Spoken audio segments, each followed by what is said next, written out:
Hi price Lord everyone. எல்லாருக்கும் இயேசுவின் நாமத்தினாலே அன்பின் வாழ்த்துதல்களை இலங்கை தேசத்திலிருந்து சாலமன் ராபர்ட் ஆகிய நான் தெரிவித்துக் கொள்கிறேன். இந்த பதிவை செய்வதின் நோக்கம் இந்தியாவிலே வெள்ளூர் பகுதியிலே ஃபிளேம் ஆஃப் காட் என்கிற ஊழியத்தை செய்து வருகிற அன்பு வாலிப தம்பி, அன்பு சகோதரன் நிக்சன் அவர்கள் இயேசு கிறிஸ்துடைய பிறப்பை குறித்து ஒரு அருமையான பாடலை எழுதி வெளியிட்டிருக்கிறார்கள். இந்த பாடலை குறித்து அறிமுகம் செய்வதற்காகத்தான் இந்த பதிவை செய்கிறேன். அந்த பாடலை நான் கேட்டேன், மிகவும் அருமையாக இருந்தது. அதை அநேகர் உற்சாகப்படுத்தக்கூடிய விதத்தில் இருக்கிறது. இந்த பாடலை நீங்கள் கேட்கிறது மாத்திரமல்ல, உங்கள் கேரோல் கீதங்களிலே இதை பயன்படுத்தக்கூடிய அளவிலே அன்பு சகோதரன் இதை அருமையாக இசையமைத்து வெளியிட்டிருக்கிறார்.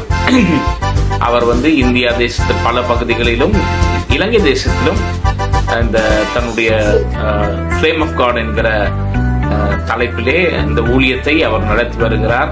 அநேகர் வாலிபர்கள் மத்தியிலும் அநேக சுவிசேஷ காரியங்களிலும் ஈடுபட்டு கர்த்தருடைய ஊழியத்தை செய்து வருகிறார். அன்பு தம்பி உற்சாகப்படுத்த விரும்புகிறேன். கர்த்தர் அவரை ஆசீர்வதிப்பாராக. இன்னும் கிறிஸ்துவை குறித்த நல்ல வெளிப்பாடுகள் நிறைந்த பாடல்களை எழுதுவதற்கு கிருபையும் அனுக்கிரமும் அன்பு சகோதரனுக்கு உண்டாகட்டும். அநேகருக்கு ஒரு ஆசீர்வாதமான பாத்திரமாய் கர்த்தர் அவரை அதிகமாய் எடுத்து பயன்படுத்தட்டும் என்று மனதார வாழ்த்துகிறேன். நீங்களும் இந்த பாடலை கேளுங்கள், அவரை உற்சாகப்படுத்துங்கள், ஆசீர்வதிக்கப்படுங்கள், ஆசீர்வதியுங்கள். கர்த்தர் உங்களோடு கூட இருப்பாராக. தேவனுடைய பிரகாத பிரசனம் உங்களோடு நிலைத்திருப்பதாக. God bless you everyone.